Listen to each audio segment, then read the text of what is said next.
Kala ko nakalimutan ang pangalan ko, ha? Amen! Let's give the Lord a big, big hand. Come on! Woohoo! All people of God, make some noise! Are you ready to receive your miracles today? Ready na ba? Ay, parang bulong lang. Gusto ko sigaw. Ready ka na ba to receive your miracles today? I want you to go around for 30 seconds. Kung close nyo naman yan, hug that person. Sabihin mo sa kanya, receive your miracle today. Kung hindi naman kayo ganun ka-close, first time mo makita, fist bump. Ganyan, fist bump. Tell that person, remind that person, receive your miracle today. Come on, 30 seconds. Go! Remind everybody. Kasi minsan nakakalimutan na nila.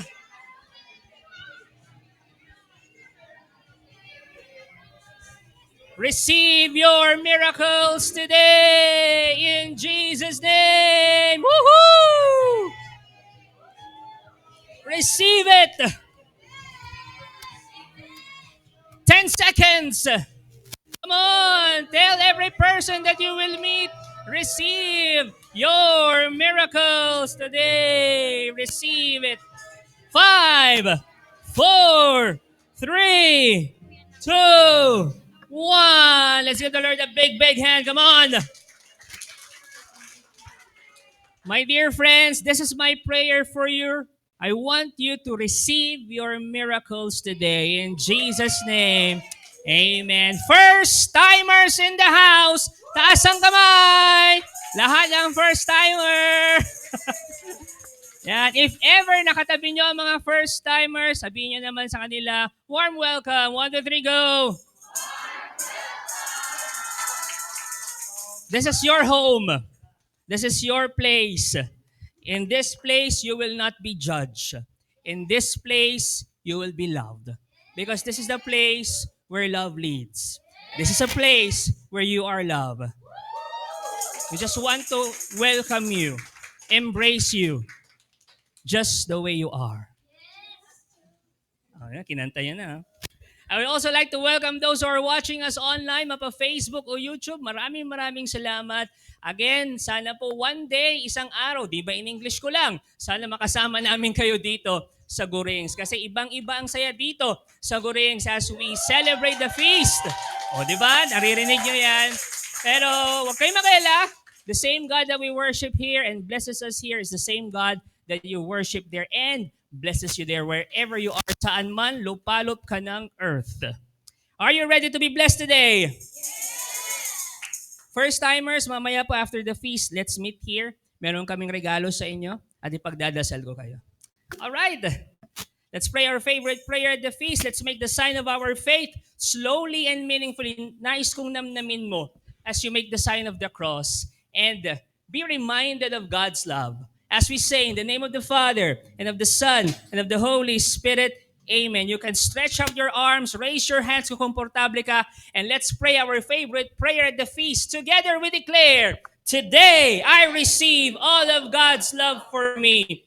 Today I open myself to the unbounded, limitless, overflowing abundance of God's universe. Today I open myself to God's blessings, healing, and miracles. Today, I open myself to God's Word so that I become more like Jesus every day. Today, I proclaim that I am God's beloved. Isigaw mo. And because I am blessing the world in Jesus' name. Amen. Friends, this is the Word of God that tells you you will receive your miracles today. We honor the Word. We sing, Thy word is a lamp unto my feet and a light unto my path. Amen. Alam niyo, pwede magkwento, by the way? Recently, there was this one fellow servant. Sabi niya sa akin, Brother Bars, bakit ganon? Uma-attend naman na ako ng feast, pero parang pumapalpak pa rin ako. Brother Bars, bakit ganon? Gusto kong maging mapagmahal, pero minsan dahil sa emosyon ko, hindi ko maiwasang magalit. Brother Pars, bakit ganon? Iniiwasan kong magmura kasi umaten na ako ng fees pero napapamura pa rin ako. Brother Pars, nakaka-frustrate. Kasalanan ba yun? Tinanong ako. So dahil tinanong ako, ibabalik ko sa inyo. Kasalanan ba yun? Alam niyo kung anong sabi ko sa kanya, tanong niyo kung ano. At ito rin yung sasabihin ko sa inyo. Kasi baka some of you nakaka-relate. Nakaka-relate doon sa sitwasyon niya. Here's the thing. Sino sa inyo ang nakaramdam na ng jet lag? Taas ang kamay. Jet lag ka, di ba? Di ba? Di ba kapag may jet lag ka, yung tipong nasa Pilipinas ka na, galing ka ng ibang bansa, ibang time zone, nasa Pilipinas ka na, tapos yung panahon na dapat gising ka, inaantok ka. Tapos yung panahon na dapat matulog ka na, gising ka pa rin. Jet lag. Alam niyo kung bakit gano'n? Tanong niyo kung bakit? Kasi nag-a-adjust pa yung katawan mo doon sa panibagong time zone. Tama? Kasi doon sa pinanggalingan mo, yun yung gabi, yun yung umaga. Dito sa Pilipinas, iba na. Jet lag. Diba? Bakit ko sinabi yung tanong niyo kung bakit? You see, doon sa tanong ng fellow servant natin sa feast, eto ang sagot. Hindi tayo meron tayong spiritual zone na tinatawag, hindi time zone. Meaning, we go to another spiritual zone galing doon sa isa. So, from doubt, naging pinagkakatiwalaan mo na si Lord by faith. From scarcity mindset, pumunta ka sa spiritual zone na abundance mindset. From being selfish, naging selfless ka na. From being not so loving, pumunta ka sa another spiritual zone na naging loving ka na. Nasusundan niyo ako? And sometimes, sabihin niyo sometimes, nagkakaroon ng lag. Kasi hindi ka pa nakakapag-adjust. Nasusundan niyo ako? Galing ka dito, papunta ka dito, dati kasi palamura ako. Ngayon, umaaten na ako ng fees, pero may konti pa rin akong palamura. Okay lang yan. Kasi nag-a-adjust ka pa lang. Here's my message. Do not be too hard on yourself. Hindi ko ini-expect that you are perfect. I just love you just the way you are. And in time, listen to this, in time, you will adjust. Makakapag-adjust ka rin. Huwag mo lang madaliin. Do not be too hard on yourself. Pag ganun, hindi ko pa rin mabago yung pagkakuripot ko, mamaya sa love offering, hindi ako magbibigay. Well, that's okay kasi nagbabago ka pa lang ng yung spiritual zone. Am I making sense? Yes. Do not be too hard on yourself because God is not too hard sa inyo. He just loves you.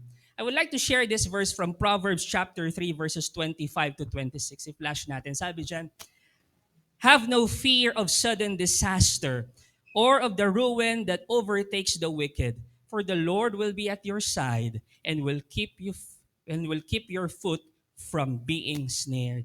You see, kung pumalpak ka, kunwaring ginawa mo ulit yung dati mong ginagawa, it's okay because God will always be with you.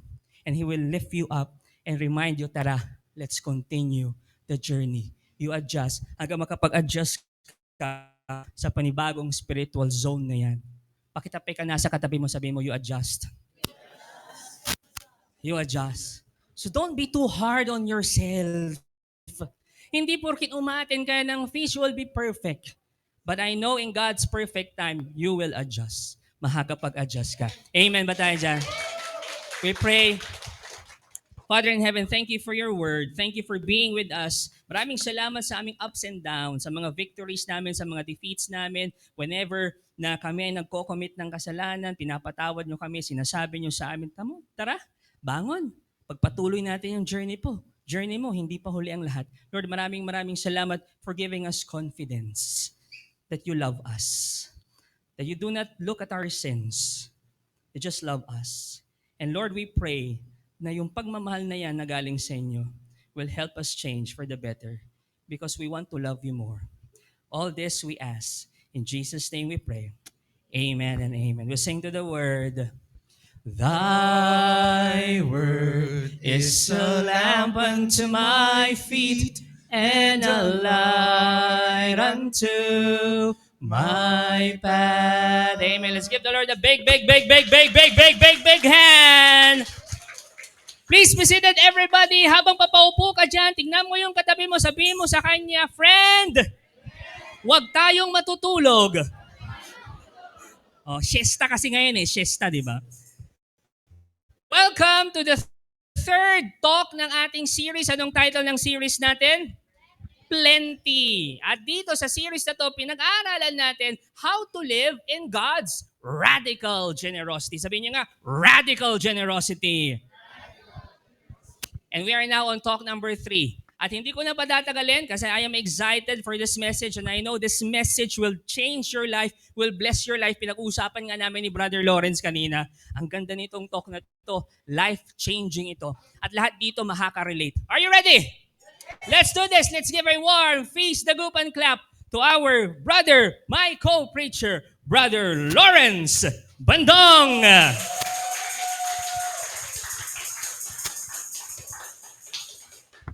Give thanks to the Lord, for He is good, and His love is everlasting. Amen? Naalala ko yung kinikwento ni Brother Bar sa isang bundok dasalan dyan. Sino na po sa inyo nakapunta sa puso ng Carmelo? May nakasulat po doon na sabi doon, change your notion of perfection to that of improvement. Kahit malayo pa sa perfection, at least we are improving day by day and we are growing in a relationship with God. Amen? Now, welcome back po ulit sa series na Plenty, How to Live in God's Radical Generosity. And today, I want to preach the message, Stop Taking, Start Receiving. Nung unang nabasa ko po yan, talagang naguluhan ako eh. Kasi kung titignan mo, they are on the same side. Okay? Panahon na naman ng Christmas party. Naalala niyo nung bata kayo and 'di ba mayroon Kris Kringle, tapos pag hindi naging parehas yung value, ano ang sabi ng teacher mo? Uy, okay lang 'yan. It is better to give than to receive. Tapos naalala niyo rin kapag hindi magkasundo sa mga issues o mga gustong gawin, ano yung naririnig din natin? Give and take. Di ba? Better to give than to receive. Tapos, give and take. Lalong-lalo na pag narinig nyo yung kantang, Take and receive, O Lord. Di ba? Take and receive. Now, you might be asking, is taking and aren't taking and receiving almost the same thing? Not according to what we're going to unpack today. Naalala ko, one time, we were with friends sa bahay ng isang kaibigan namin. Meron po siyang 2 anak, very cute boys, and ang pagitan lang po nila ay 1 taon. So halos parehas sila ng damit, parehas sila ng mga shirts or yung mga laruan nila, nung pinagmamasdan ko sila, pansin ko, kung ano yung kukunin nung isang kapatid, gustong kunin din nung isa. Okay? Kahit ang dami nilang laruan. Okay? Because they are almost the same age. Every 9 seconds, they fought like wrestlers. Okay? Kapag kinuha nung isa, yung isang laruan, kukunin din nung isa. And another wrestling match erupts. My friend, that is what taking means. Okay? And it's happening all over the world.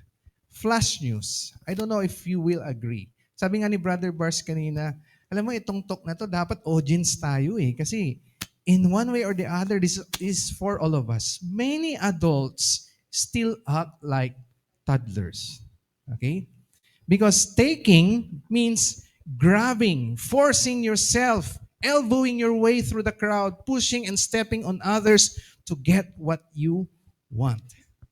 Why so we do this horrible thing? Question, why do we take? And the answer is, more than the anger, it is fear. It comes from the terror that there is a shortage of blessings, that if you don't become ruthless, I won't have enough. Kung hindi ako manlalamang, hindi ako makakakuha, mauubusan po ako. Taking appeared a very long time ago. It showed itself in the garden. Taking happened in the first fall. The story says, in Eve. Genesis 3 verse 6, sabi dito, Eve took of its fruit and ate.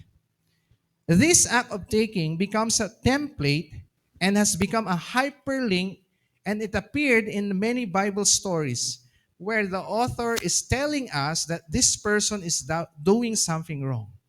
By the way, bago po ako magpatuloy, may naalala lang po ako dito sa Genesis 3 verse 6.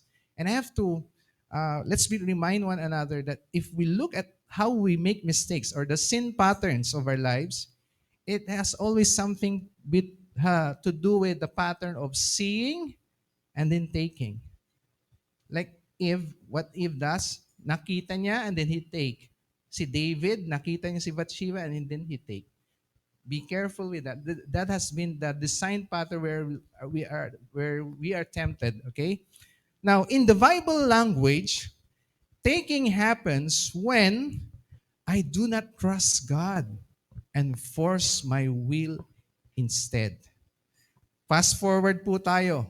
Si Abraham takes Hagar as his concubine, and King David takes Bathsheba and falls into adultery.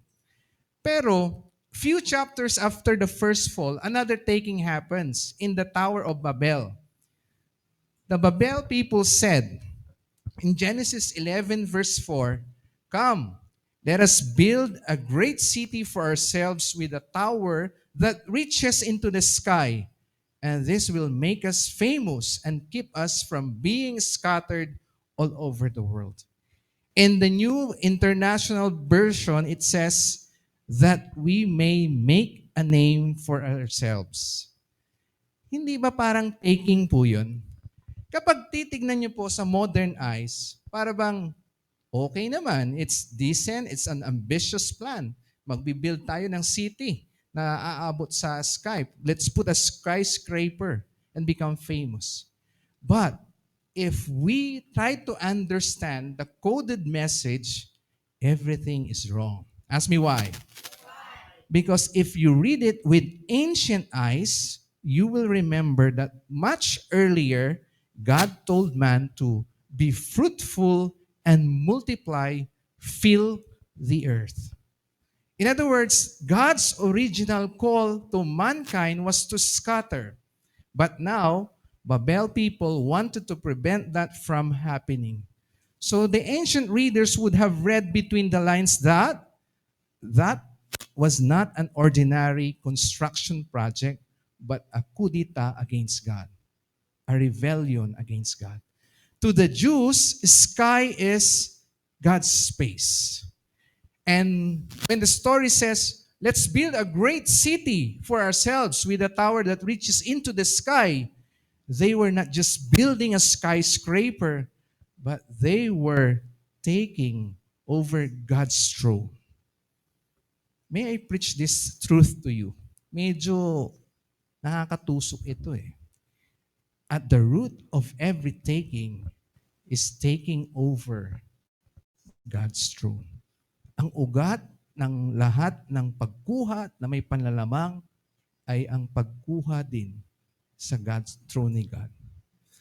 If only the Babel people trusted God, He would have given them what they wanted without grabbing for it.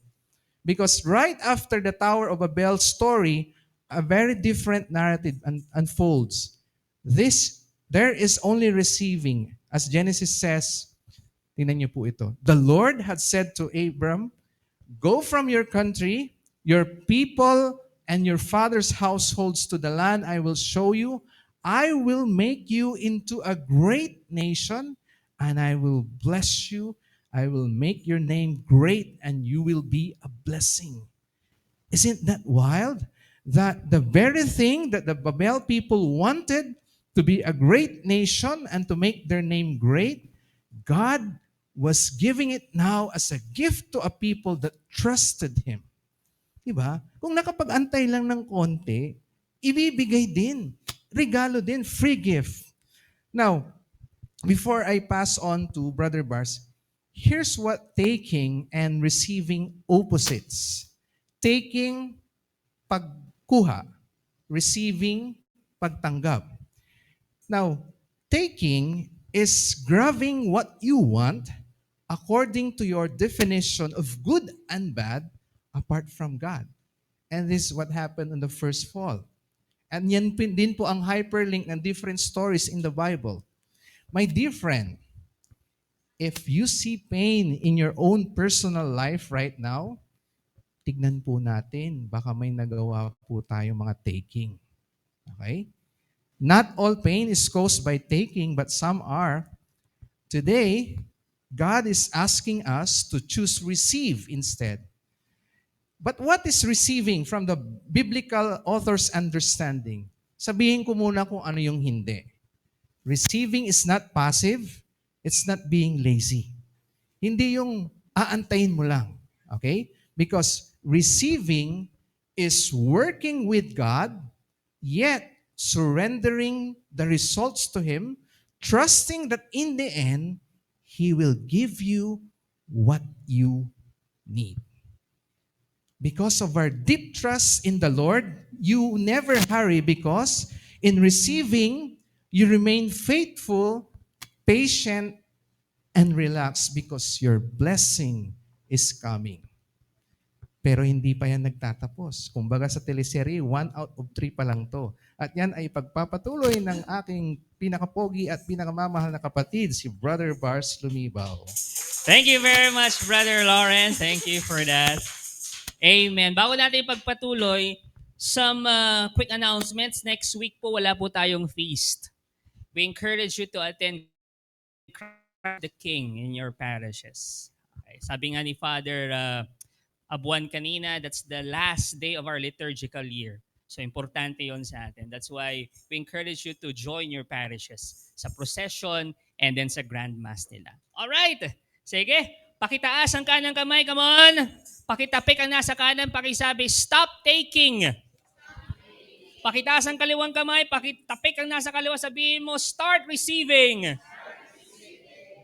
Yan ang ating one big powerful message. Again, ang dami-dami naming sasabihin, pero kahit ito lang ang baunin ninyo paglabas yun ng gurings. Stop taking, start receiving. Stop taking, start receiving. Alright? Now, ipagpatuloy natin yung pinag-uusapan natin. Pero bago yan, hindi pa yan actually yung ating complete one big message. Bibitinin namin kayo. Mamaya malalaman nyo yung kompletong one big powerful message natin. Excited kayo? Oy, ramdam ko ang excitement nyo ha. Pagpatuloy natin yung pinag-uusapan natin. Now, when you receive plenty from God, you cannot help but to give plenty to others. Ibig sabihin, pag marami kang na-receive na blessing sa Diyos, hindi mo mapigilan na magbigay ng marami sa iba. Amen ba tayo dyan? Naalala ko si Mama nung naka-receive siya ng financial blessings ay sa sobrang sabihin natin kakaiba yung blessing na na-receive niya, medyo malaki ng konti. Ang ginawa niya, kumain agad kami sa labas. Labas lang ng bahay namin kasi kumain, nanlibre siya at hindi lang yan, nagbigay pa siya ng something sa simbahan. Bakit? Kasi sa sobrang plenty, sobrang dami ng na-receive niyang blessings, hindi niya napigilang magbigay. Kaya nung sinabi ng Diyos kay Abraham, sabi niya, basahin natin, I will make you into a great nation and I will bless you. I will make your name great and you will be a blessing. Ito matindi. All peoples on earth will be blessed through you. Tingnan ng katabi. Ay, ang katabi mo, mabibless ka din dyan. Baka ilibre ka niyan mamaya. No pressure. So, eto na. Eto na po yung complete one big powerful message natin. Ibibigay ko na sa inyo. Stop taking, start receiving, and giving. That's the complete one big powerful message na nais namin tandaan ninyo. Stop taking, start receiving, and giving. Nasusundan nyo? Pakisabi nga sa katabi mo, friend, stop taking, start receiving, and giving. At yun yung nangyari sa huling Bible story na pag-uusapan natin ngayong hapon. Are you ready? Eto na, kung ready ka na, sabihin nyo nga, wihee! Basahin natin Genesis chapter 13 verses 5 to 6. Ito sabi dyan, Lot, kilala niyo si Lot? Asawa ni?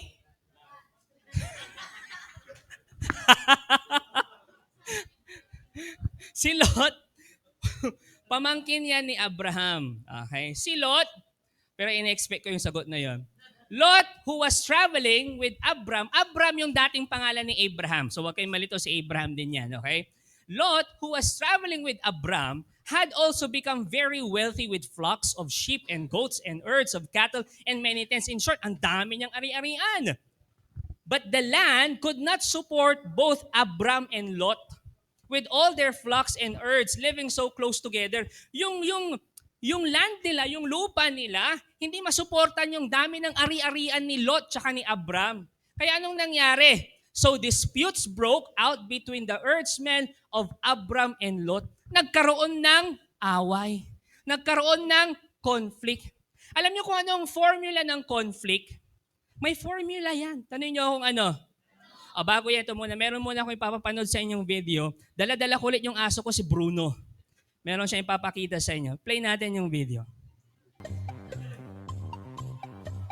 Ma, penging baon. Inabutan ng 20. Sabi niya, ba't 20 lang? Mama, buti ka pa, may baon. Kami nung panahon namin, pumapasok kami kahit walang baon. Nakakatiis kami ng walang baon, ng walang kain. Ikaw, niya. Alam niyo kung ano yung formula ng conflict? Scarcity, tandaan niyo ito plus fear equals conflict. Kulang, kakulangan, insufficiency, plus takot, conflict yan. Dahil kulang, takot kang mawalan, agawan mo. Dahil kulang na ng mga matitinong lalaki sa mundo, sabi nila, natakot kang baka wala na sa'yo, makikipag-agawan ka. Nasusundan niyo ako? Lupa. Alam niyo ba ang paboritong laro ng mga magkakapamilya ngayong Christmas party? Tanungin niyo kung ano? Agawan ng lupa. Agawan ng yaman. Yan ang paborito nilang laro. Saan sila maglalaro? Sa court. Sa korte. Di ba? Kasi akalan kulang. Takot siyang mawalan. Away. Yan ang formula ng conflict. Scarcity plus fear equals conflict. This is the origin for most fights. This is the origin for most conflicts. Naalala niyo ba yung nabanggit namin nung nakaraang mga talks? Ang sabi namin, kapag meron kang scarcity mindset, feeling mo mawawalan ka. At kapag feeling mo mawawalan ka, you will fight for stuff. Di ba? Promotion. Akala mo, yun na lang ang promotion. Napunta na sa kanya Mawawalan na ako. So you will fight for promotion. Sisiraan mo. Nasusundan niyo ho? Di ba? Naalala niyo yun na sinabi natin? In this story, yung kay Lot, na asawa ni Lot, si Lot at si Abram, land was scarce, insufficient, kulang yung lupa. And when something is scarce, kung merong isang bagay na kulang, insufficient, it's easier to become selfish. Tama? Kulang Tapos, and people will start taking. Susundan nyo? Pandemic time. Nung nalaman ninyo na magla-lockdown, pumunta kayo sa grocery. Di ba kinuha nyo lahat ng face mask, ng alcohol? Ano pa? Ano pang kinuha nyo? Sabon. Nag-grocery kayo kasi feeling nyo mauubusan kayo. Yung iba nagbalyahan pa. Yung iba magkaibigan nag-away dahil sa alcohol. Hanggang ngayon, yung inipon yung alcohol, meron pa rin. Nasusundan nyo? Kapag merong scarcity, pag may kakulangan, ang daling maging selfish. Tama? Kasi feeling mo mauubusan ka. Si Abram, sinolve niya yung family conflict na ito by breaking so many rules on proper negotiations. Anong ibig mong sabihin, Bars? Eto, Abram chooses from an abundance mindset. Anong ginawa ni Abram? Eto po, Abram gives the generosity he received from God. Basahin natin Finally, ito na yung i-resolve, isosolve nila yung conflict. Finally, Abram said to Lot, let's not allow this conflict to come between us or our herdsmen. After all, we are close relatives. Magkamag-anak naman tayo, pamangkin naman kita, huwag na natin patagalin to. Sabi niya, the whole countryside is open to you. Yan, open sa'yo. Take your choice of any section of the land you want, and we will separate. If you want the land to the left, then I'll take the land on the right. If you prefer the land of the right, then I'll go to the left. Grabe, no? From a strategic perspective, by the way, sabi niya dyan, ikaw nang unang pumili, Lot. Mauna ka nang pumili. Grabe, di ba? From a strategic perspective, mukhang wrong move ata to ni Abram. Paano kapag ang pinili ni Lot, yung pinakamalaki na lupa at pinakamagandang lupa? Eh di si Abram, tira-tira na lang yung sa kanya. Di ba si Abram deserve? Di ba? Sabi ni Father, deserve naman niya yung best land kasi unang-una sa lahat siya yung leader. Kumbaga si Lot, naki-ride on lang eh. Sumama lang eh. Doon sa journey nila, ang leader talaga, ang nag-lead sa kanila si Abraham. So dapat si Abraham ang unang pumili. Bakit? Deserve naman niya. Deserve naman ni Abraham na siya ang unang pumili at deserve din niya na piliin yung best. Diba? But that's the point, my dear Feast Dagupan family. Abraham didn't take what he thought he deserved. He chose to receive what God wanted to give him. Relate natin sa inyo, promotions. You think, deserve ko naman yun. Nag-overtime ako 24 hours eh. Hanggang Sunday pumapasok ako. Ba't siya ang na-promote? Deserve ko yun. Deserve ko yun. So, dahil feeling mo, deserve mo yun, you will take it. Pero, hindi na. Give it away. Because ano ang pwede mong gawin? You receive what God wanted to give you. And believe me, mas maganda. Believe me. Ano pa? Inagaw yung jowa mo. Feeling mo siya na lang. Diba? Hayaan mo na. Meron din para sa'yo. Pakitapi ngayon katabi mo, sabi mo sa kanya, meron para sa'yo. Oh, pero kung may asawa yan, huwag mo nang ano. Now, here's the key. Ito ang susi. Ito ang susi. Tandaan nyo to, I want you to remember this. Even if there was scarcity, kahit na nakita ni Abram na kulang yung lupa, si Abram saw abundance. Kahit na yung physical na tingin niya kulang eh, but in Abram's mind, there's abundance. Bakit? Because he believes that he is living in an abundant universe that is ruled by a very generous God. So kahit ang nakikita niya maliit lang, kahit ang nakikita niya kulang-kulang lang, hindi, may abundance. Kasi I'm living in an abundant universe ruled by a very generous God. Gusto niyo malaman ang winning formula to solve any conflict? Sino sa inyo ang nasa conflict ngayon, itaas ang kamay? Yan, dami. Kaya pala nag-feast kayo. Ang winning formula to solve conflicts ay ito. Kahit na anong conflict yan, Kanina pinakita ko yung formula ng conflict. Ito naman, to solve conflict. Here's the formula to solve conflict. Abundance mindset plus trust equals generosity.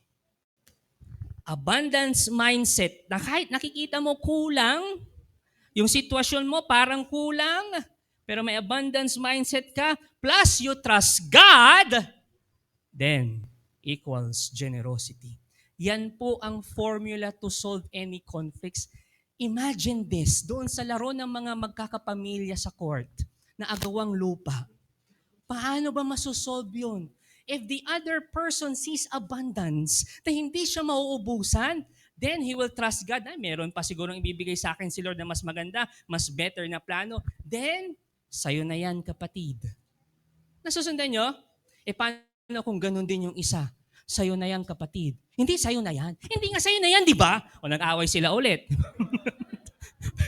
Pero yan yung formula ng pagsusolve ng conflicts.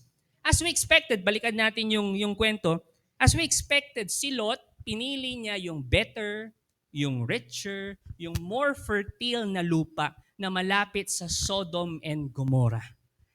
And sa dulo, alam na natin ang nangyari dyan. If hindi nyo kabisado, basahin nyo na lang yung assignment nyo na lang. Tapos si Abram was left with a second hand or second choice. Ano yun? Canaan. But listen to this. Pakinggan nyo mabuti ito. Kumbaga yung nakuha ni Abram, yung tira-tira na lang. Kasi pinaubayan niya kay Lot. O, sa'yo na yan. O, pili ka na ng mas maganda. Pinili niya yung maganda. Ang natira kay Abram, yung hindi ganun kaganda. But listen to this. This is where God meets Abram's generosity with even greater generosity. Anong ibig mong sabihin, Brother Bar? Sabi sa Genesis, basahin natin. After Lot had gone, the Lord said to Abram, tindi nito. Look as far as you can see in every direction. Tingnan mo lahat ng direction, north and south, east and west. I am giving all this land as far as you can see. Yun ang sinabi niya. Dahil nakita niya na si Abraham mapagbigay. Ay, hindi. Mapagbigay din ako, sabi ng Diyos. Sa'yo na lahat yan. Minsan, nung pumunta kami ng Baguio ni Jobel, sabi ko sa kanya, nakikita mo ba yung mga bundok na yan? Oo, sabi niya. Hindi akin yan, sabi ko sa kanya. Pero si Abram, sabi ng Diyos, lahat ng nakikita mo, sa'yo. Sa'yo. Grabe. By the way, konting side note lang. Taking and receiving, giving, okay. By the way, ang tawag sa receiving, giving, radical generosity. Sabihin niyo nga, radical generosity.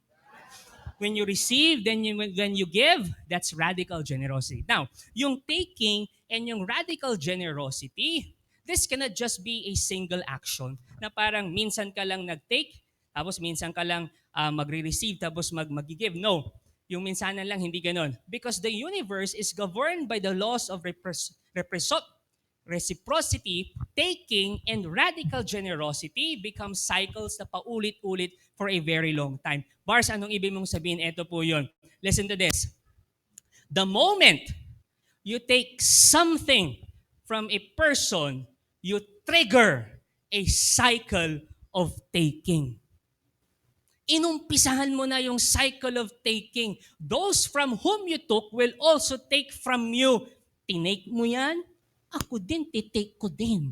Tinake mo ulit, titake. Nasundan nyo? It's a cycle of taking.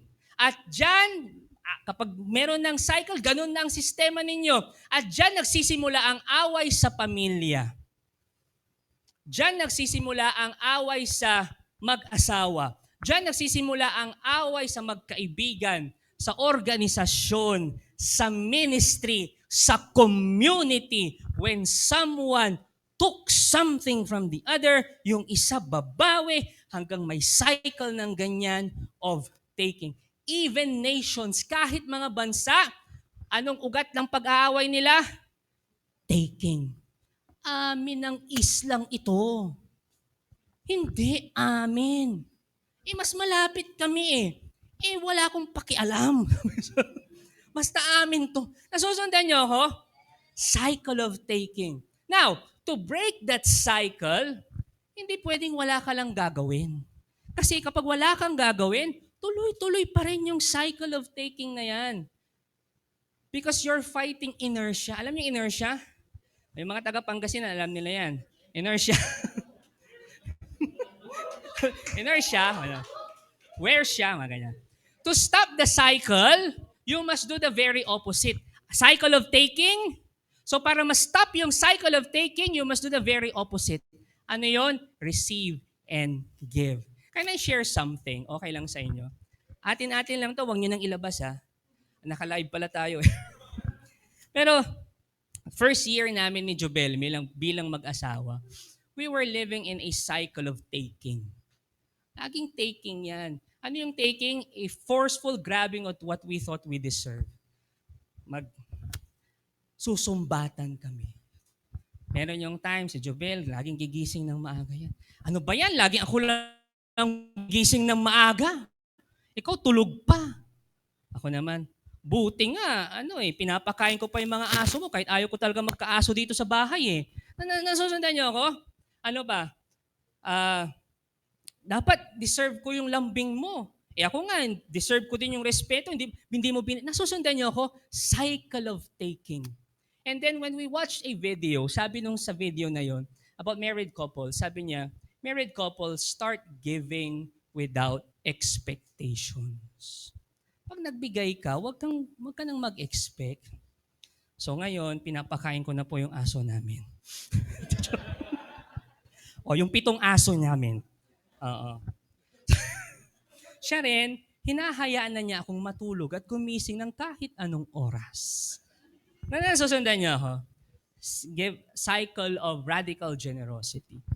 Kasi, listen to this, hindi dapat minsan lang, dapat tuloy-tuloy para mag-create ka ng panibagong cycle. Para mag-create ka ng cycle of giving. Mga kapatid, my dear Feast Dagupan family, especially married couples, if you look deeper sa mga strong marriages, you'll discover na meron silang cycle of radical generosity. Meron yan. Receiving, giving na paulit-ulit ng maraming taon, meron yan. Kaya sa mga ikakasal dito, dapat alam nyo na, cycle of radical generosity. Now, yung mga matatagal na mag-asawa, meron silang radical generosity, kaya kahit magkamali yung asawa niya, may sapat pang love na nakadeposit sa emotional bank ng bawat isa para ma-handle yung withdrawal. Nasusundan nyo, kahit magkamali siya, hindi mahal ko naman siya. Asawa ko to eh. Yung ganon. So, ma-handle nila yung pagkawala, yung pagkakamali. Pero kapag walang tuloy-tuloy na deposit ng pagmamahal, giving ng pagmamahal, ay kapag nagkamali yan, konting away lang, wala na. Talbog ang tseke. Nasusundan nyo ako? Kung katabi mo yung asawa mo, tapikin mo siya, sabihin mo, radical generosity. Oh, mamaya i-date ka na niya yan. I-date ka na niya yan. Gusto mo sabihin kong pangalan niya? Now, sino sa inyo ang nakakita na ng Lego? Yung laruan Lego? Yan, di ba? The Lego. Yan. There was this one child, binigyan ng Lego nung tatay niya. Dami-daming Lego. So, anak, sabi nung tatay, itong Lego na to, sa'yo to. So, ang ginawa nung anak, bumuo siya. Bumuo siya ng building, bumuo siya ng cellphone, bumuo siya ng TV, bumuo siya ng eroplano, bumuo siya ng bata, and yung so sa leg, bumuo siya ng bata.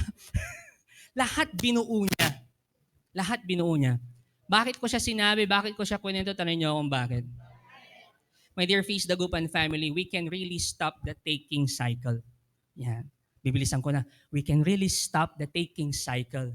And we can start receiving and giving. Bakit? Tanong niyo kung bakit. Una, God has supplied a mountain of blessings, raw materials in front of you, Lego materials.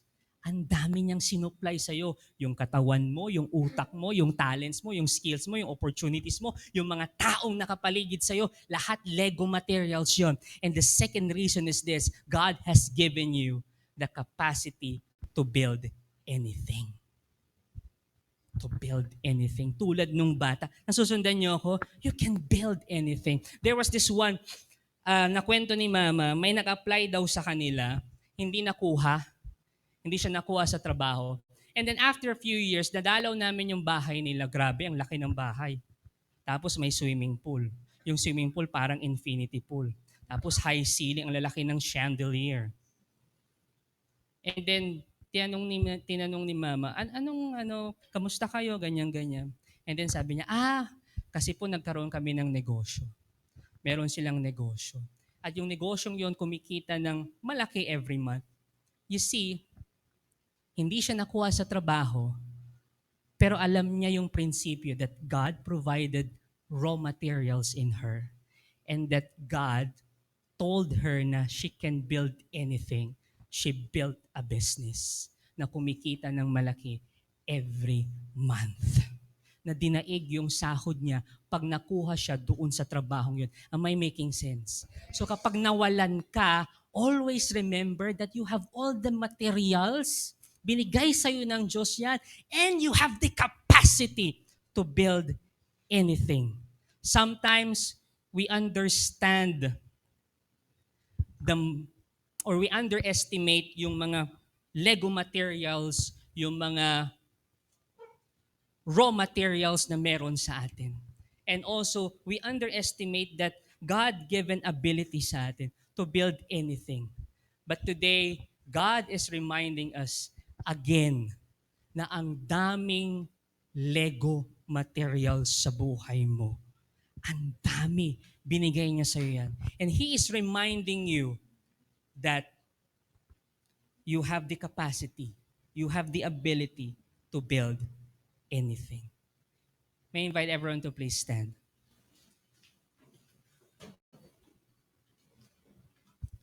Start or stop taking, start receiving and giving. Pwede magkwento? I don't know, baka some of you isipin yung bias, but I just want you to listen to this story and look deeper to this story.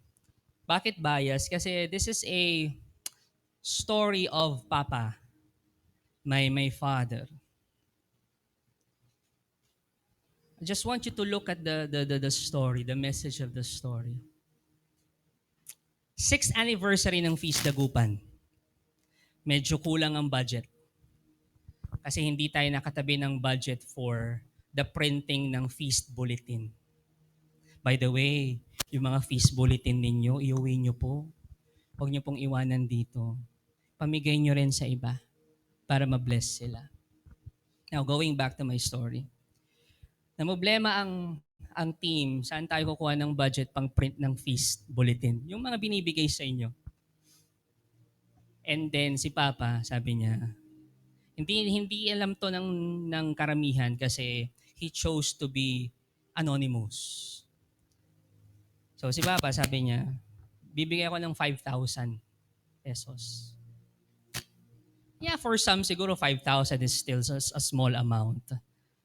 But for him, and I know this, for him, that's a big amount. Bakit? Background. Si Papa, maasa lang sa pensyon niya ngayon. Pangalawa, meron din siyang maliit na negosyo, yung tableya ni Kuya Bars, baka gusto niyong bumili. Small business, at yun yung pinagkakakitaan niya. And 5,000 is very, very big for him. At alam ko yun. 5,000. Sabi ko sa kanya, sigurado ka pa? 5,000 ang ibibigay mo? I-donate mo? Hindi ba pwedeng 1,000 lang? Kasi alam kong malaking pera yon for him. The 5,000.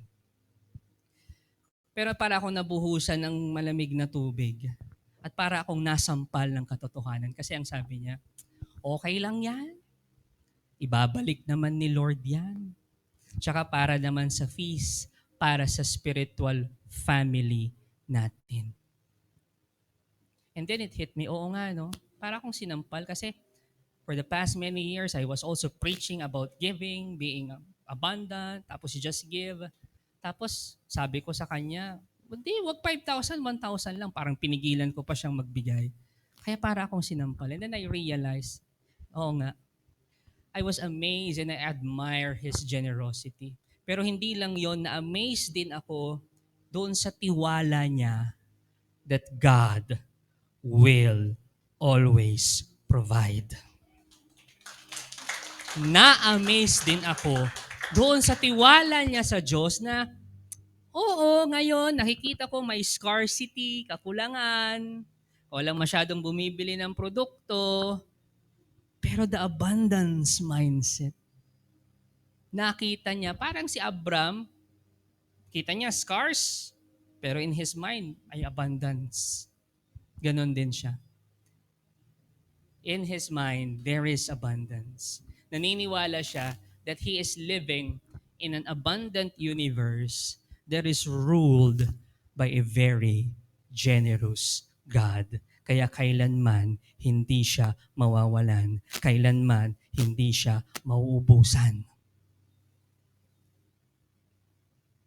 Pero kung na-inspire na kayo at na-amaze kayo sa Kanya, let me tell you this. There's this one person who gave everything para sa kanyang kapatid, para sa kanyang pamilya. And who is that person? The person there sa cross. It's Jesus. He was not afraid to give up His divine glory para lang maging tao. He was not afraid to give up His heavenly home para lang manirahan sa isang bahay ng isang karpentero. He was not afraid to give up His throne. Yung trono niya, nasa langit na siya. Ang ganda na ng buhay niya para lang ipanganak sa isang magulo at mabahong manger. He was not afraid to give up all these things. Now listen to this. Huwag mo palagpasin to. He was not afraid to give up everything for you. Even His life. Kahit buhay ko pa yan, ibibigay ko for you. I am speaking straight to your heart, ikaw na nakakarinig sa akin. He is not afraid to give up everything just for you. Sabi ni St. Paul, for you know the grace of our Lord Jesus Christ, that though He was rich, yet for your sake He became poor, so that through His poverty you might become rich. And now, let the weak say, I am strong. Let the poor say, I am rich. Because of what the Lord has done. Because of what the Lord has given up for you. Why was Jesus not afraid to give His all? Bakit hindi siya takot na ibigay lahat sa atin? Here's the answer. Listen to this. Huwag mo palagpasin to. He knew, God knew He had plenty. Jesus knew He had more than enough. Jesus won't run out. His life was not limited by the grave, by death. No. Alam niya that He is loved by His loving and very generous Father. Kaya kailanman hindi siya natatakot na i-give up lahat kasi alam niyang hindi siya mawawalan. Alam niyang hindi siya mauubusan. Today, before His cross, I invite you to worship Him. To worship the God who gave up everything. To worship the God na hindi natatakot na ibigay lahat for you.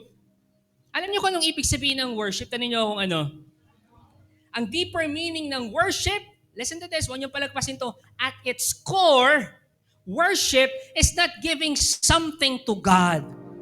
Worship is not telling God, thank you. Di ba sinabi ni Father Abuan yan kanina, worship is not just singing songs, raising your hands, pray prayers. No, worship is not just like that.